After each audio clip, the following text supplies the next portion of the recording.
Several years ago, Peter Beinart, a columnist for Haaretz, among many other positions he holds, said that many, if not most, Jewish college students are now checking their Zionism at the door when they get to campus. Millennials are either apathetic, uncomfortable, or some of them, many of them actually, deeply conflicted about Israel's behavior, happier to disengage from anything that has to do with Israel or the conflict. Is this something that we should be really worried about?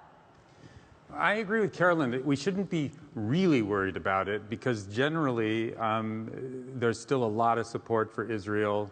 I think birthright has had a tremendous impact. The birthright bump, they call it, on the levels of support for Israel. Birthright was such a genius idea of the Jewish people. And, you know, I don't know if you saw, there was a news report, I think a week or two ago, where all these different ethnic groups and like the Turkish Americans and the Hungarian Americans and the Irish Americans and the Chinese Americans are turning to the birthright organizers and saying, how do you do that? We want to do it for our kids to instill them with an identity.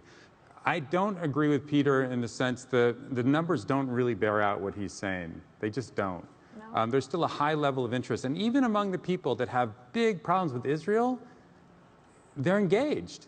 They're engaged in ways that we couldn't have imagined. They're engaged in a way that a lot of people don't like. They're creating these nonviolent groups that go to Israel and do things on behalf of the Palestinians, or they're doing dialogues on campus with Muslims. They are engaged, and if anything, they're angry with what they see going on in Israel, but it's not that they're apathetic.